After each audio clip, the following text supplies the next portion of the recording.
Can't even remember.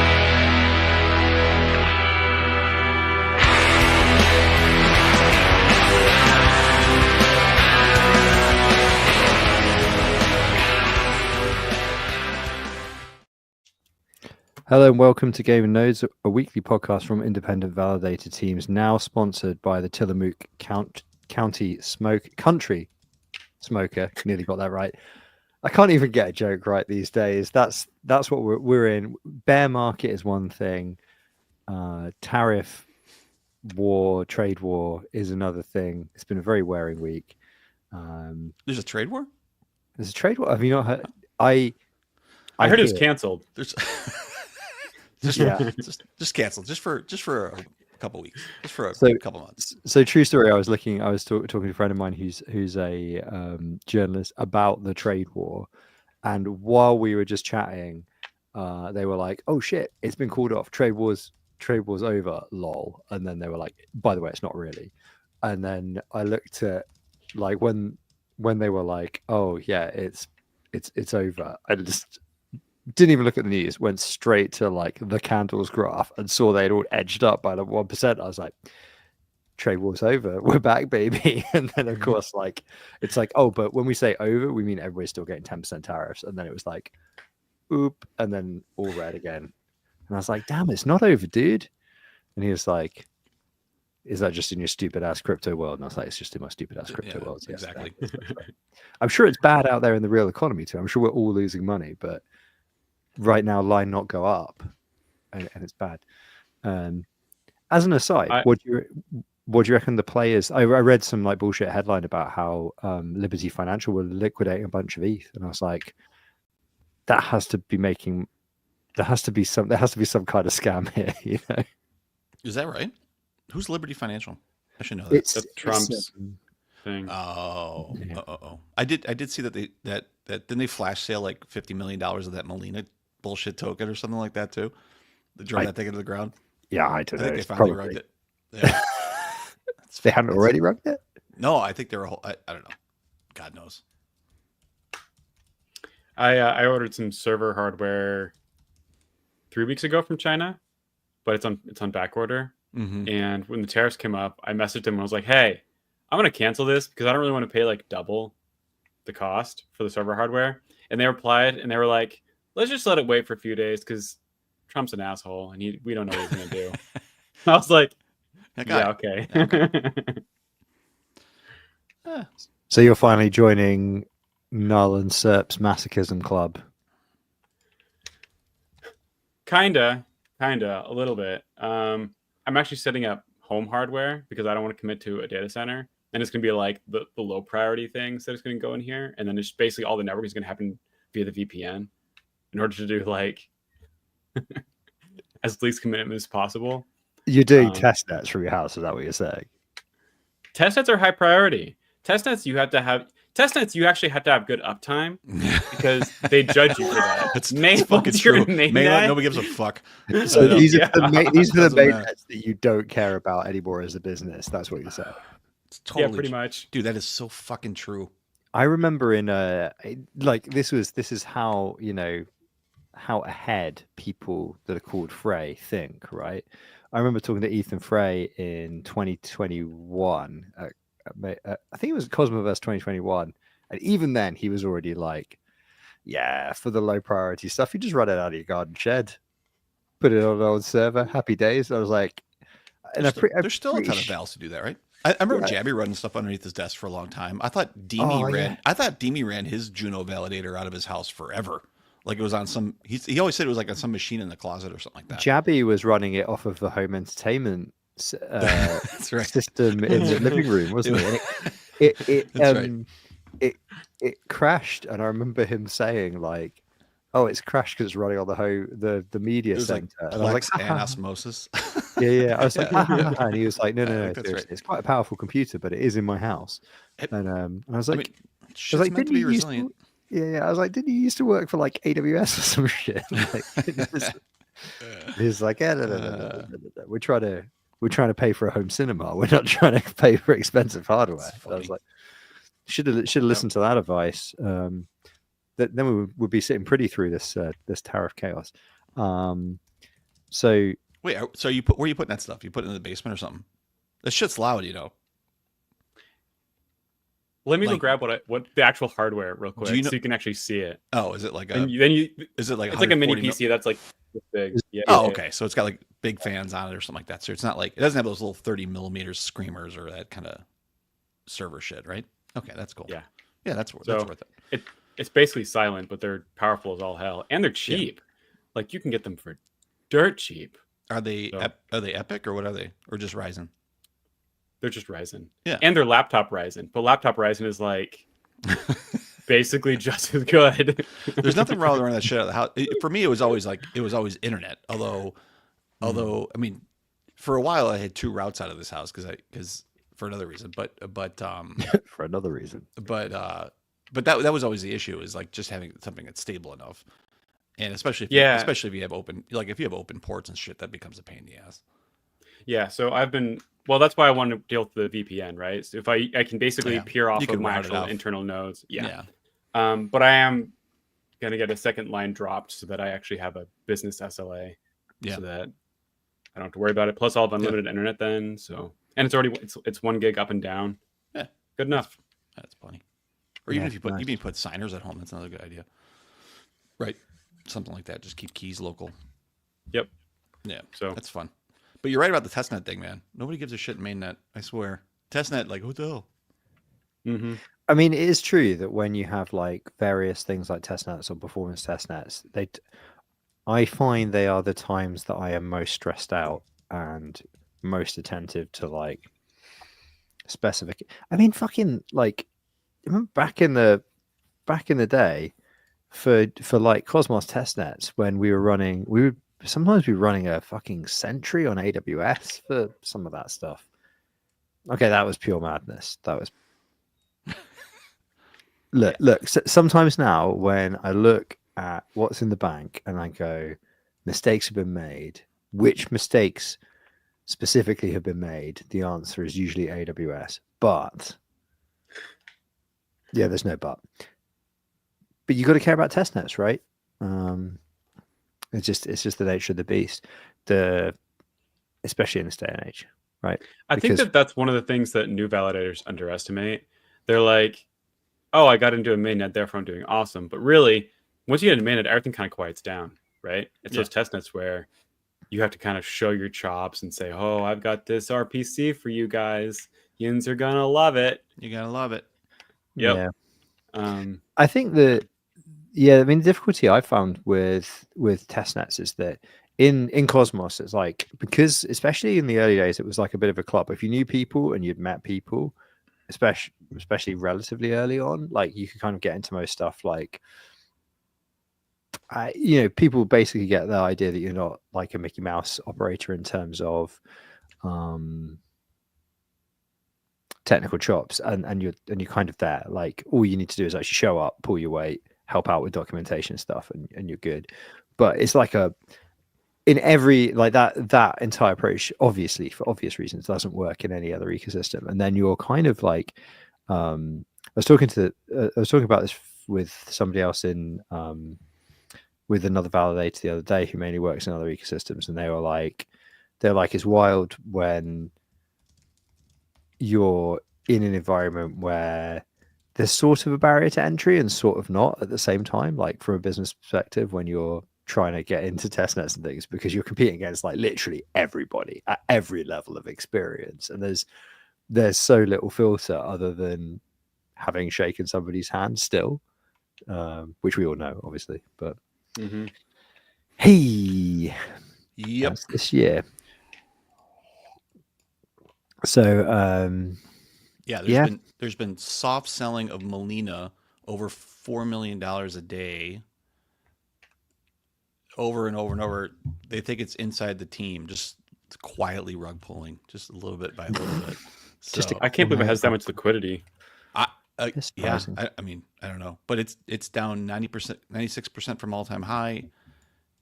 This was the article from today. It says 51 cents, but I know it's already down to 47. And it just keeps slowly sliding. I think there's like $75 million of liquidity. something Wow. like that, which is like Full diluted value. Wow. Okay. yeah, just slide, just pull up a Bigger or small rug smaller rug pull. pull than Juno? That's the You question. just got to do just a little at a time, right? It's like Mhm. a I mean, It's that's like kind of pulling the rug out from, or like the yeah. tablecloth as opposed to the rug.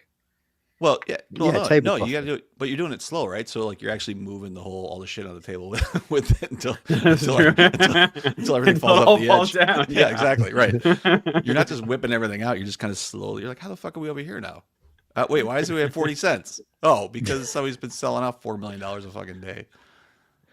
I mean, anybody that's surprised that that token's going south has not probably been paying much attention. But everybody knows it's going to zero. It's just but everybody feels they can they can be smarter than they could be smarter than the people exactly. that are going to be Right. riding Somebody's it all the way holding down. bag. It's so you know this whole like AI governing blockchain thing that's been like a meme for years. I was thinking about it after going to an academic conference last week, and I was like, okay, what if public blockchains actually? And I know this is literally why people have been memeing this for years. I'm aware that this has always been the argument, but I was like, hang on, if these public blockchains aren't actually much good as a store of value, and maybe they're not much good for payments either, and there might be better ways of doing smart contracts. All three possibilities. And I know SERP has a news item about the whole store of value thing that he wants to talk about.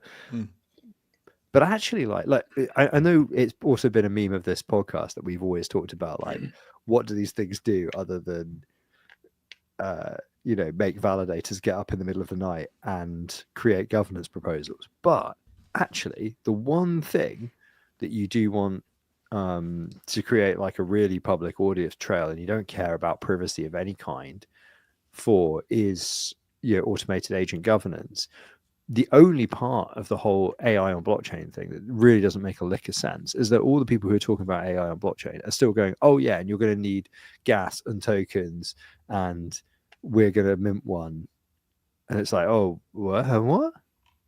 But why? The agent wants to pay with US dollars or whatever. Like, you don't need a token. None of that makes a lick of sense. But all the governance part, yeah, kind of, but probably not token weighted voting, because obviously Sybil attacks, right?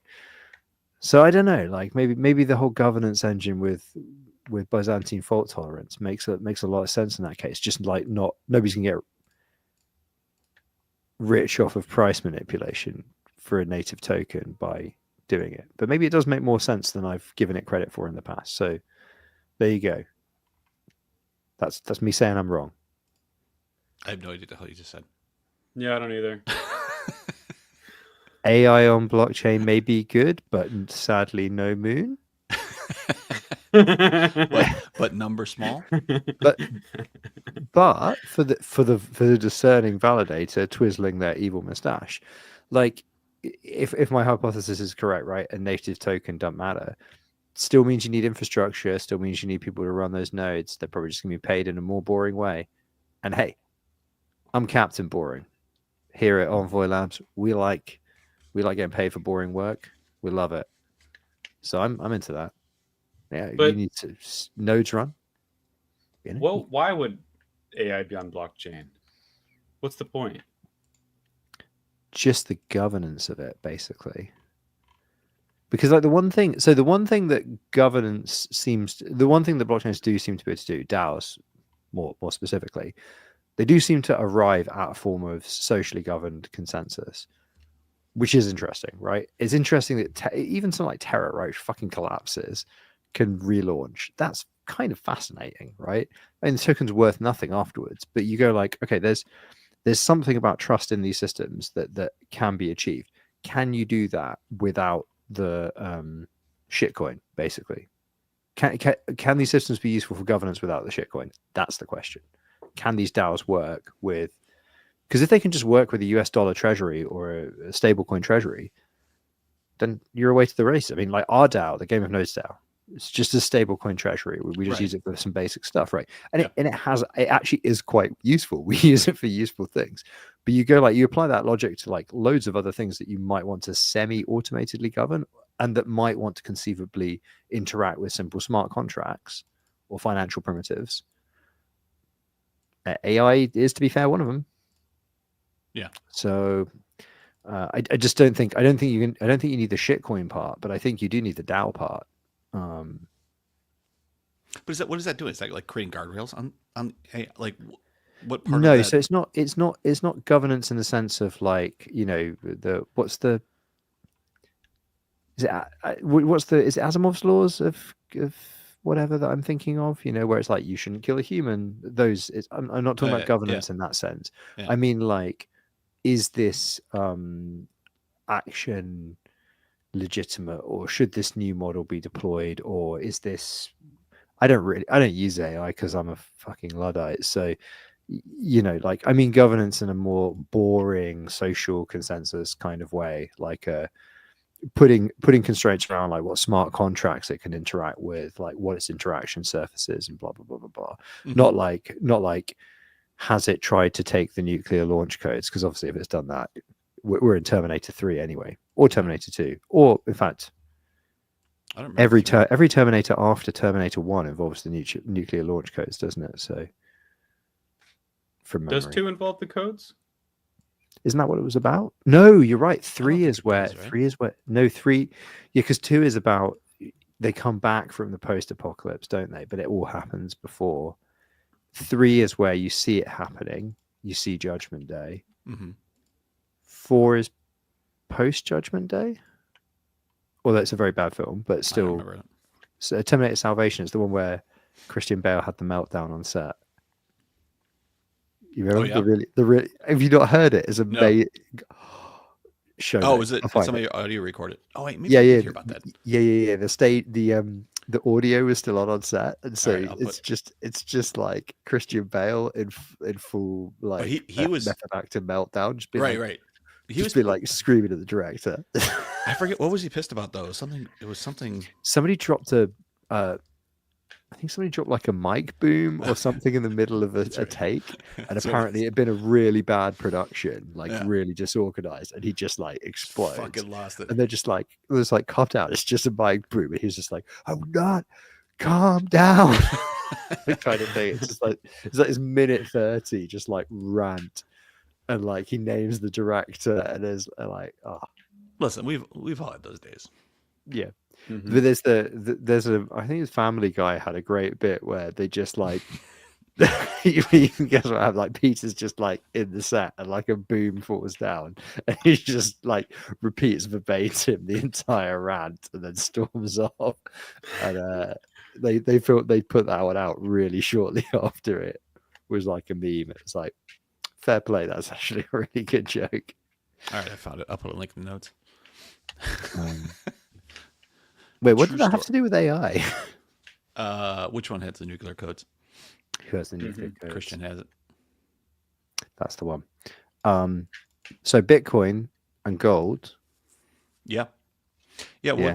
What we were talking about before was well, we've had this theory, or I guess I don't know, the market has had this theory. Who's had this theory that that Bitcoin is playing this role as as a digital reserve, and it has in the past. I think at least in the last, maybe I can go back and look, but maybe the last yearish, something like that. But it has followed a bit of gold prices, and it has followed at least that structure. Although gold has been going up for a long time, but so has Bitcoin, I guess. When you back out far enough.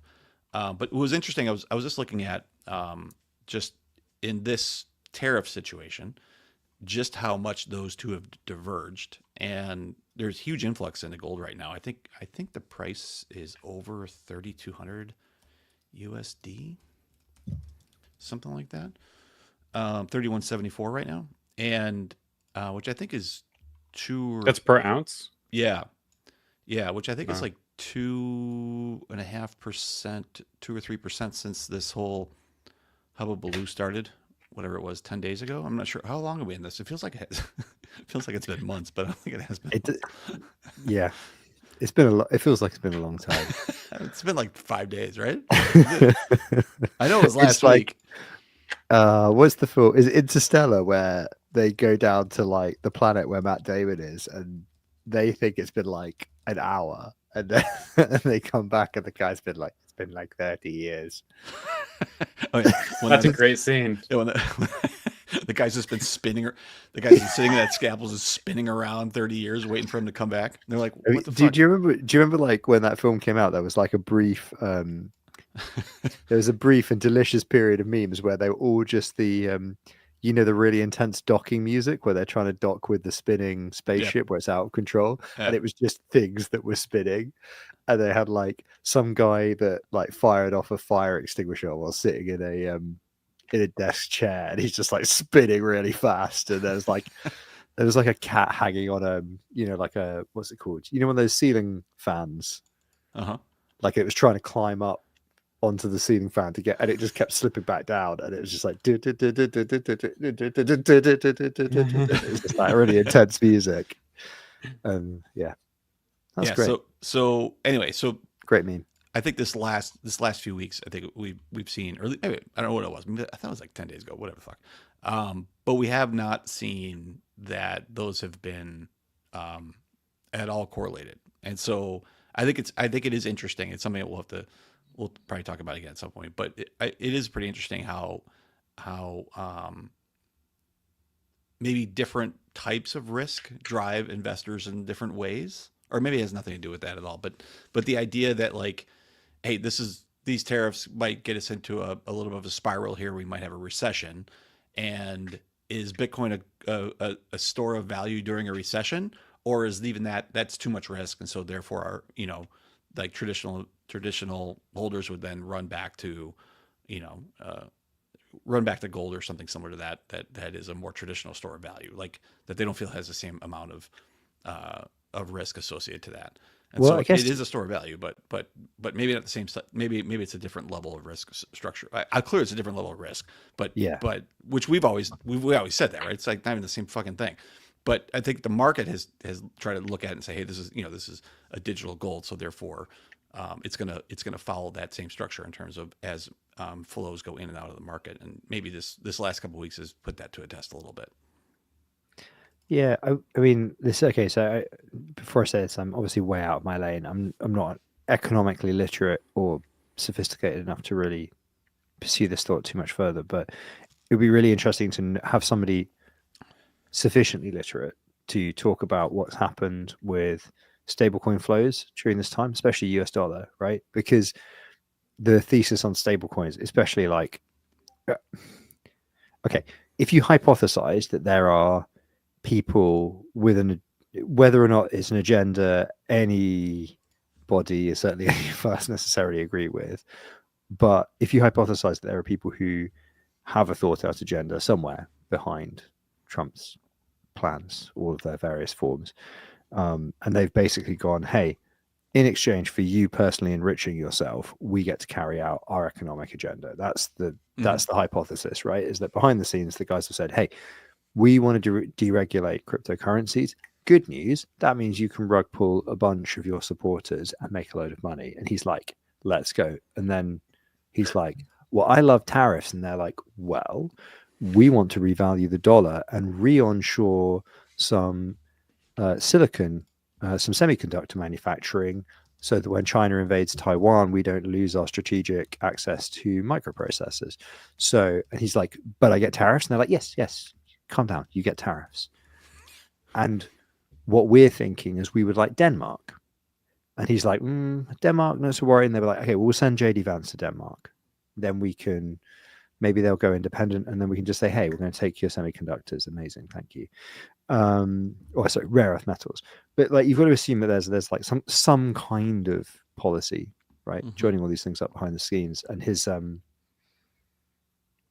not SEC, I don't know, one of his officials, I can't remember how all of these things work in America, has already written like an op-ed in The Economist some time ago, basically being like, here's what I do. And, to quote Al from Die Hard, he's got the ultimate playbook and he's running it step by step.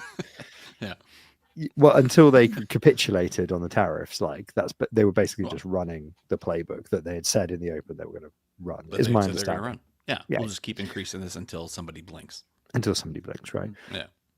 But so the interesting thing, right, coming back to our little corner of the degenerate sphere, is what happens to stablecoins, right? Because you kind of got to go, okay, well, a lot of what the tariff stuff will do is about devaluing the dollar, and a lot of it is about a lot of it is going to cause trading partners to maybe think twice about how much exposure they want to the dollar, from a trust perspective. But Well, that's why they backed off the tariffs, right? Is bonds were being sold hands over fist in the market, and they were like, "Oh, maybe this wasn't the best idea." well, but that brings us back to all this stuff about Bitcoin reserve and also stuff about stablecoin deregulation. Is that you I don't know. I'm sure other people have written about this. I'm sure there's literally loads of news articles that I could look at, but it's just a conversation that we're having here. But there must be, like, maybe that's a part of the picture, right? Which is that they go, well, okay, if you it's a very cheap bet on the scale of an economy to deregulate stablecoins and go, hey, if all of the crypto guys are right and stablecoins end up being a meaningful amount of transaction value or being held or blah blah blah blah blah, if we can make the US dollar the most used one, it's free real estate, right? If your goal is to try and devalue the dollar but keep dollar hegemony, like keep people using the dollar, I don't know. Like I said, smarter economists would have to explain that to me. I imagine that the amount of stable coins in use, even if it exploded into mainstream use, would be still tiny. But I don't know. I don't know. I don't Well, know. but the role of the dollar itself is also a little bit at risk, right? There's this whole like de-dollarization thing. We've seen that like come up. Like, I think just countries trying to make the U.S. dollar like less important to their own. I don't know, their own. I mean, that's probably a good bet after the last 10 days, but Yeah, like I think they want to rely less on the U.S. dollar, right? So the so it's interesting that all the at least all the traditional popular stablecoins have been USD based, and does that put those at risk as well? Like, well, that's the question, right? yeah, I mean, I suppose we have our correspondent PFC on the ground at Paris Blockchain Week, so maybe we can ask next week when they're back. But to be honest, like I think we were talking about beforehand, that there didn't seem to be like much like super exciting news. A lot of it is the same sort of stuff we've seen at other conferences, like RWAs, by which people mean stable coins, and institutions increasingly like taking up a lot of the air in the room was the perspective. Like almost every single thing I've seen was stuff about like institutional access. I mean, ironic at a time when we're still getting threats of debanking and blah blah blah. For they just don't like like governments and banks and things love big institutions to play these games. But as soon as your garage band Mickey Mouse company, with a handful of heads gets involved, they're like, no, this is not for you. This is not your party. Or they're not for you guys now. It's all boys will be boys in America. yeah, It's gone from boys will be boys in the UK to boys will be boys in America. yeah, what was that? Yeah, what was it? Let me find that article actually real quick. Yeah, there's just a recent article from which I'll put in the notes as well. That the SEC was dropping any and all crypto based Yeah, they're just gone. investigations. The people that were in it were purged, right? So like kind of by default they have to drop all of their litigation. That's like that's the way to get shit get out of problems, right? Like you you fucking fire anybody who's involved in it. Like, Yeah, exactly. it's like Hey, Mr. President, did you just like rug pull a bunch of American citizens? Wow. it's like it's like South Manhattan Court. Anything else? Just get rid of them all. They can't. Things got to die. Nobody's there to work the fucking stapler. What are they gonna do? I'm the president. Yeah. Yeah. So this DOJ ends crypto enforcement team shifts focus to terrorism and fraud. So basically, the U.S. Justice Department abruptly shut down its national cryptocurrency enforcement team, signaling a major shift in how the federal government handled crypto-related crimes. Basically, they were leaving, focusing on anything else except for terrorism and prosecuting who victimized digital asset investors. Victimized digital asset investors is a good one to keep. Thank you. Or those who use digital assets to furtherance of criminal offenses such as terrorism, narcotics, and human trafficking, organized crime, hacking, and cartel and gang financing. Honestly, I don't know what else they were working on that was outside of those topics, but I assume maybe it was Lavender 5 staking rewards and shit like that. Like what else was like, So I don't know if you heard, they had a big investigation because they heard that validators were selling their rewards. They were dumping. That's right. They're like, we got this validator dumping case. Can we get rid of this thing? This is one validator, Jabby. They're taking their 5% and they're selling it every fucking day. Yeah, and it's okay. employees. We have an inside informer called L5. We don't know who L5 is. It's just like a darkened room with like a voice changer. Hello. I can confirm that Jabby is the problem. He logs into his black Plex box and pulls rewards and then sells them. You can find him walking his dog if you need to disappear him. Yeah. Okay, I hear he that's keeps funny. his keys on server. to be fair, I think a lot more validators keep Oh, keys so on funny. server than they admit.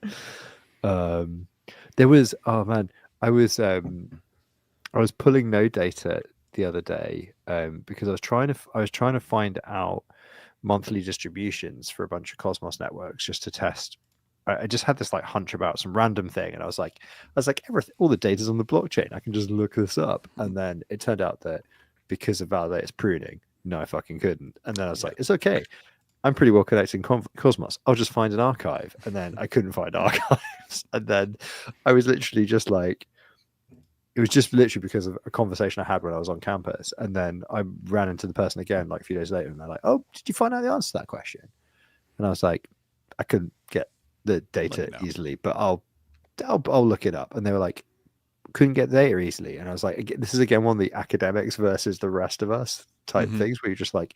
Yeah, I mean, people just prune nodes, dude. Like the data's gone, and they're like, It's expensive. Fucking yesterday. And they're like, well, no, but the data's not gone because it's still in the Merkle root. I'm like, yeah, okay, a proof that there was no double spend, that's still there. The current state of the accounts balance, that's still there. Everything else, man, is gone. It is gone. It's like Kaiser Soze. It is gone. But I was trying to explain this as well. There was a conversation where somebody was talking about like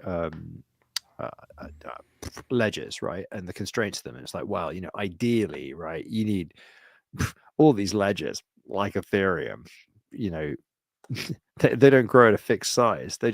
The state balloons. I was like, no, they don't. They just get pruned. And they're like, they balloon forever. And I was like, dude, they get pruned. And they're like, they'll just keep growing. I was like, every serious ledger that gets onto the wild gets any usage. Feature 1, version 1.1 is fix : or feat : add pruning. Like that's what the git commit says. You know what I mean? The changelog. And yeah. And they're like, yeah, but then you lose history. I'm like, yeah, exactly. That's the point. It's like, but then it's in the context of like there's a bunch of ledger designs that you basically have like a cycle. It's like a day or a month or something, and you can only see history in that cycle, and then it gets discarded and you start again. And I'm just like, well, you may as well just have the other one, because then you could at least ask what the state of every proof is. And it's like, well, no, but it'll grow. And I was like, yeah, but it'll get pruned. And they're like, well, we're not going to implement pruning. I was like, well, okay, fine. If you don't want to do literally the thing that, like, just because everybody else is doing, like, it's like, when you do something naughty when you're a kid and your mum's like, if all your friends did it, if all your friends jumped off a cliff, would you jump off a cliff? And you're like, I don't know if it seemed fun or if there was like water underneath it, or it's like that question, isn't it? That it's like, are there girls involved? I was about to say, are there girls watching? if there are girls going, you're a coward if you don't jump off that cliff, then I'm off that cliff. That's how I met my wife. No, I met my wife jumping off a cliff. Anyway, yeah, when it's just like, just because every other legend does this doesn't mean it's a good idea. And I'm like, that is factually correct, because logically I can't ever disprove that position. But this is the same argument my mum used with me about that cliff, and I only broke my foot, so it wasn't that bad in the grander scheme of things. Yeah, but yeah, Ledger State, man, it's a good time. Happy days. So this was tax. This was tax you were trying to pull. Is that right? TXs. Just I wanted for taxes or for no? Oh no, just I just wanted like a bunch of top tens of validators at validators voting power at a bunch of I thought you were looking at. Oh, I gotcha. Fuck, I don't even know where the hell you would get that. Yeah, because it's obviously all in the block headers. Basically, like you can just call the historical info, but you need an archive. It's one of those. Yeah. Basically, it was literally like a throwaway conversation where somebody was doing something on voting power, and I was like, "Voting power data is really easy to get," and they were like, "What? You could just get like monthly snapshots for a network?" And I was like, "In Cosmos, it's just there's just a query for that on the binary," and because they mainly worked in Ethereum, and I was like, "I'm sure it's easy to get," and they're like, "Oh, well, if you just show me how to do it for a network, that'd be cool." And I was like, "Oh, I'll see if I can pull some data," and then like. Yeah, 2 days later, I just go like, it's all gone. Yeah, data's not there. Computer says no. I'm sorry, I misled you. My mistake.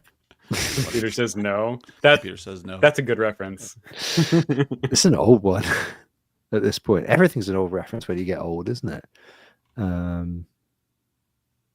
Yeah. So that was that. I continue to be underwhelming as an academic collaborator, as much as I was as a blockchain engineer and validator, would be my review of that interaction. Hey, I did find another potential use case of blockchain as well the other day, or an interesting one. I met somebody who worked on nuclear weapon transparency. Okay. And I thought we just talked about this. Putting nuclear codes on the blockchain is not smart. It's not smart. Yeah. So what they're trying to do, these nuclear weapon transparency people, is put all of the codes on the. They're basically like there are a bunch of organizations, governmental and otherwise, that keep track of where nuclear weapons are, like for practical reasons, like inventory, and also to be like, yes, but has like somebody just nicked that poorly guarded nuclear weapon that was sat in a yard in like the Ural Mountains in Russia for like 20 years or whatever. Mm-hmm. Right. There's a whole bunch of reasons why you might want to do that, from like simple auditing to non-proliferation, and not everybody trusts governments to do it. And so there are also independent organizations that do this. Anyway, there's also a bunch of reasons why people that have nuclear weapons do not like this information being out there. And it was really interesting because this was a blockchain thing, and it was like it was in a thing about adversarial stuff, right? And then somebody talking about this, that, and the other. I think it was like deep in stuff, like energy grid stuff. And then this guy just goes like, "Well, when it comes to adversarial stuff, somebody's just going to come to your house and shoot you in the fucking head." And I was just like, "Sorry, what do you do? Where do you work?" And they were just like, all these crypto guys, they're like, "Hey, I could just put 100 nodes in 100 countries and we're safe." Well, let me tell you, if somebody who's a nuclear armed state doesn't like what you're doing, they'll send 100 assassins to 100 countries and kill 100 people. It's really no problem to do that. Yeah, I was like, damn, this dude is cool. I love this. Like, but it's interesting. Like, but they were literally like looking at like, is the security and organizational resilience model of any blockchain network proof against the 100 assassins problem. And yeah, I don't know what they concluded. They probably concluded no. Yeah. But I was like, man, that is a really, imagine doing that for a job. That's an interesting problem to solve, right? Like that level of, I mean, I guess the other question is like, if you're having to deal with that level of adversarial planning, is the assassin coming to your house? That would be the thing I'd worry about, I guess. Yeah. But yeah, really interesting. Like from a technical perspective, that's a really interesting problem to solve. Though I guess it probably ends up not being a technical problem, right? Well, when Cosmoverse was in, was it Colombia? I remember there are a lot of the Zeke guys was talking about like, isn't that like the #1 human trafficking capital of the world or something? And it seems kind of interesting to have it there whenever like that would have been the prime location, if any of us mattered at all, which clearly we didn't because none of us were robbed. Well, not including me, not us because I didn't go, but none of them were robbed. Yeah, that'd be time to do it, right? Whereas supposedly some people got targeted in Portugal, didn't they? Oh, yeah, that's right. At the one before. Did we ever figure out what happened with the bathroom incident in like Cosmoverse? Do you remember that? Mm-mm. I remember like somebody woke up and I remember somebody got. What was the bathroom incident? You have to remind me. I don't know what the bathroom incident. I think it was a Cosmoverse. There was like someone's reputation was tarnished because something happened in a bathroom. But I'm not deep enough into, the hive mind to figure out whatever happened. I want to ask around. Now I'm curious. I actually have no idea. I was even there and I don't even remember that being a thing at the time. I remember at least one friend of the podcast had an incident of potentially being targeted by somebody opportunistically trying to rob them at that one. So, but then I guess it was also super obvious. I mean, like, I don't know if it was just because it was post-pandemic or whatever. Maybe there's still lots and lots of crypto people in Lisbon. I'm guessing yes. But it was definitely like, because it was around the time of the big Solana event as well. Like the people weren't trying to make exactly being very good at making themselves not conspicuous. Do you know what I mean? Mm-hmm. They were definitely, and it was kind of still like pretty bullish at that point as well. So people being silly, I think, as well, which didn't help. But hey, is Solana not still bullish? I mean, I think it is. It's probably worth more than it was in 21, right? Ooh, I don't know. Definitely maybe close. Yeah, I just remember there being that crazy huge Solana party at the big palace out on the headland with all of the really heavy security guards. And it was like, okay. Yeah, it's gone through 2 spikes, right? 2021 it hit $250. Then it was at $30, $13 forever, right? Like 2022, $23, and then it spiked again to $250 in 2025. Yeah. And right now we're at what? Under 100, I thought. Oh no, we're 112 right now. 112. Oh, poor Solana, only $112. $5 billion in trading value in 24 hours. It's crazy. It's insane. What's interesting, what's funny is like in the academic stuff that I do, like so much of the air in the room is sucked up by Bitcoin, then ETH, then ETH-L2s that like and then sometimes by like, the ones that those of us who actually work in the space like really don't care about, like Ripple and stuff. Like they're like often on graphs and you're like, oh, Ripple, how cute, how quaint, you sweet summer child. Completely irrelevant. But like Solana is the like when any of the research has happened, like maybe more recently, like 2019 onwards, because it sometimes can take like 5 years to get published. You see like, oh, Solana, new kid on the block, a lot of cool stuff on Solana. Right. It's just like, oh yeah, Solana, I guess like it's still massive, isn't it? But like I don't know, I just can't. Solana's pump.fun. What else is on Solana other than pump.fun? Helium. There's actually. Oh shit! Yeah, Helium. Helium went There's a Solana. pretty decent amount of shit on there. Yeah. Well, and Solana's also going to come up with L2s here soon. There might even be Yeah. a couple in testnet right now. Yeah. Which I think is That such an. makes sense. This is a bit of a segue, but I think it's a really interesting kind of deviation in that the story of shared security is so played out. Mhm. I can't believe it keeps popping back up. Like, not to shit on EigenLayer too much, but it's just there's not much value proposition to it. Yeah. And yet every new chain, it goes back through the same cycle of, oh, okay, well, we can add more value by securing another chain. And Well, it's because they look at the wider economy where we're in a situation where the ruling class, in a situation of highly concentrated wealth, are looking to return to rentier capitalism, or like, if you like, kind of feudalism, even, where the goal is to extract value via renting, via sitting on things. Like even Amazon, arguably, they just have a marketplace. They connect people together and they rent. They sit on that as a rent, right? You pay Amazon rent to purchase goods, and blah blah blah. All these centralized platforms, right? This is why decentralization matters. This is what us crypto people are supposed to solve, right? Centralized digital platforms. They're rentier capitalism. It's bad. It's concentration of power. And then what we did was we created all these blockchains and they didn't scale.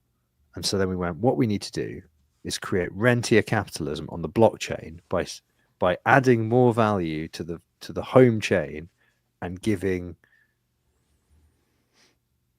security to the rentier chains. Oh, sorry, we can't call them rentier chains, surf chains. Oh no, we can't call them that. Consumer chains. There we go. Because master and slave chain would be a little bit too on the nose. So yeah, that's my hot take, which is not hot at all. It's a cold take on that whole model.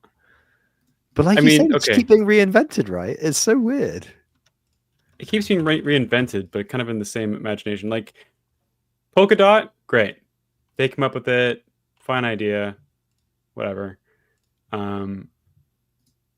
But it's concluding itself over and over, right? Like Neutron, I believe today, it either just exited today. Okay, so it did, yeah. Today, so it's no longer a secured chain by the correct, right? Yeah, it dropped today. Today's upgrade 600 exited out 120 validators. Yeah, so it's down to 22 vals. Not the greatest selection in my eyes, but whatever. But yeah, and then a couple have joined, like Cleometi's joined back in, I think, with a couple hundred. So there's still 165 allocated spots on this Neutron, but I know that I don't even know how this actually worked. Schultze, you would probably know, but at that upgrade, it went for like a block or two, and then whoosh, all those other ones were exited instantly. Yeah. Did it go to partial set or did it become fully its own chain?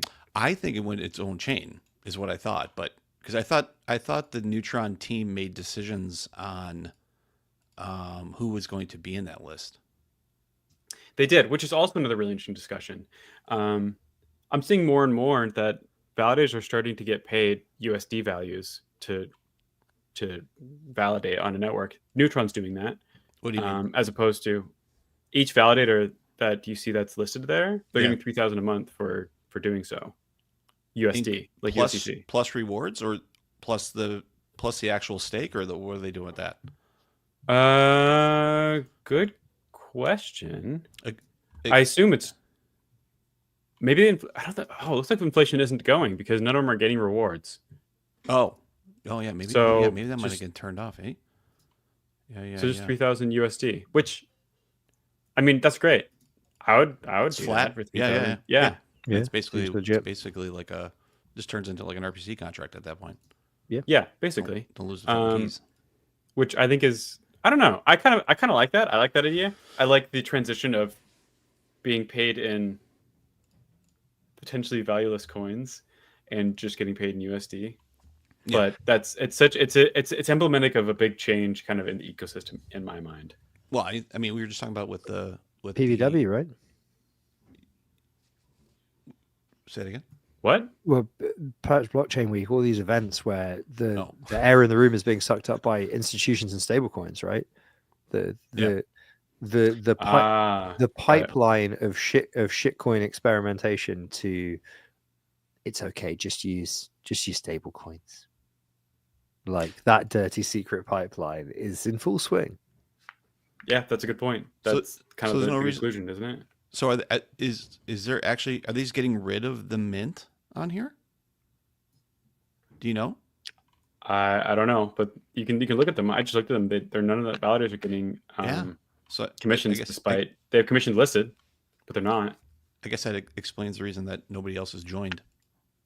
Because what would be the point of running this unless the Neutron team is going to keep increasing the number of vals that are in that set? I wonder why they even have 165 allocated.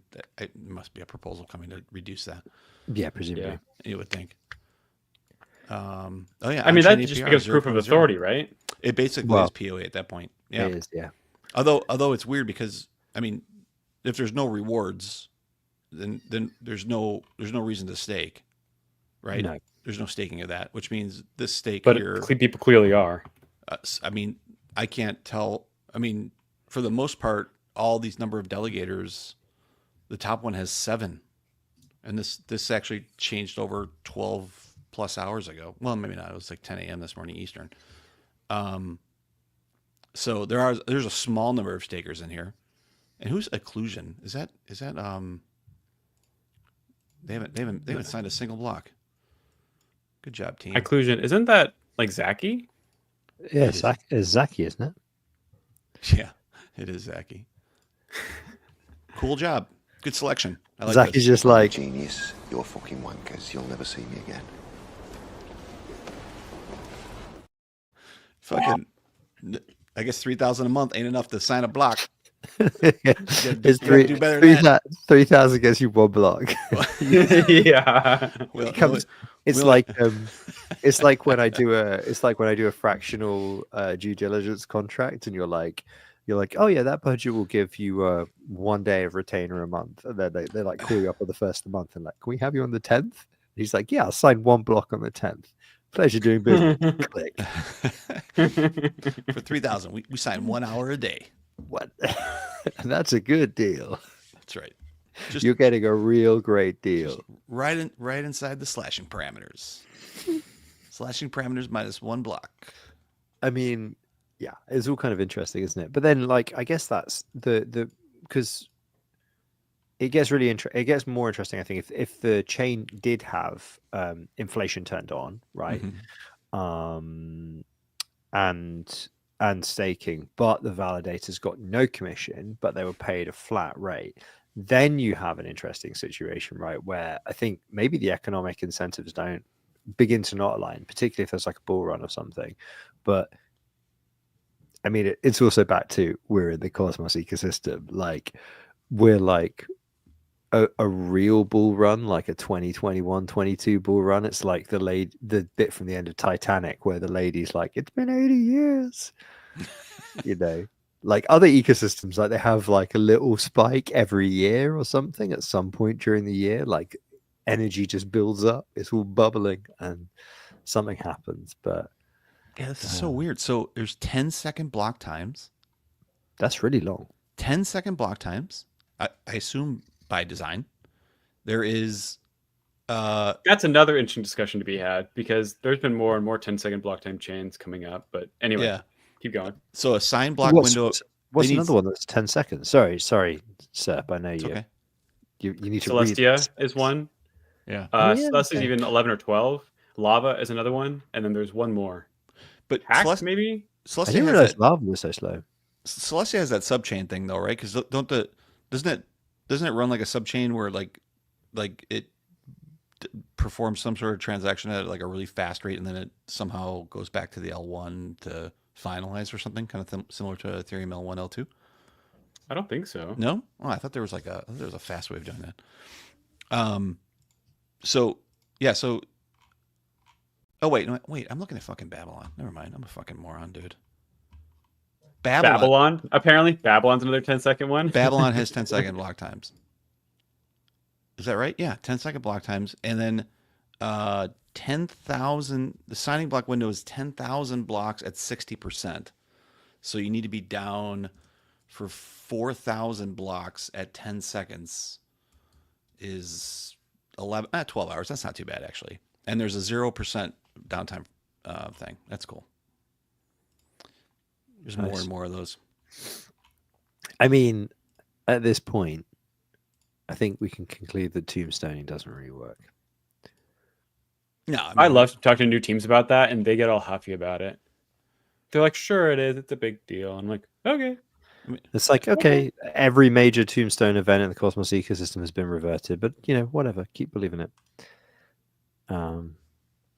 I guess the point is, it's kind of arbitrary, right? Is that it will get reverted if it ever happens. It will just get reverted. But I suppose theoretically, you don't want your validators becoming shit hot Go programmers compiling an actually valid version of the binary that just signs whatever the fuck it feels like and does a nothing at stake attack.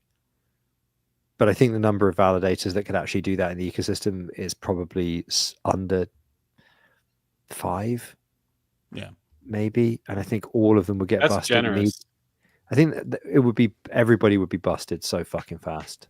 It would be like, oh no, there's been a nothing at stake attack. And it would be like, okay, it's Schultzy. Frey doesn't fucking sign anything anymore, so it's not Needlecast. Like Frey's useless in the Cosmos, so it's not Needlecast. So it's basically like Schultzy, Strangelove, Cephalopods, or maybe Figment at a push. Like it's like one of a handful, tiny handful, that maybe have the capacity to pull off that attack. Oh, and Jaman.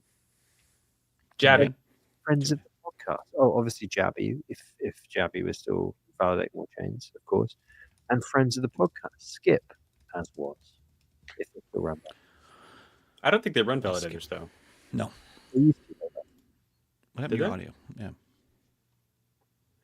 Yeah. Yeah, so Babylon. How many Go ahead. Go ahead. Okay. I was going to say, this kind of is continuation of the conversation. What does it say about our ecosystem that so many of the developers have kind of dropped out of being a developer and turned it into a validator? And is that kind of what is damning us? No, I think we were damned before that, honestly. Possibly. Maybe. But honestly, I think the developer thing is also, it's a little bit also regulation and everything, right? Because a lot of the things that you can do as a developer in the ecosystem, like the core dev work is very difficult and is generally under rewarded, right? And not to be too crass about it, it sticks in the craw a bit to facilitate other people to make a lot more money than you do, especially. Like that's this ecosystem. It is about money. That is the reality, right? And then there's all the other stuff you can do, like smart contracts, DeFi protocols, things like this. They often don't work. They often don't make money.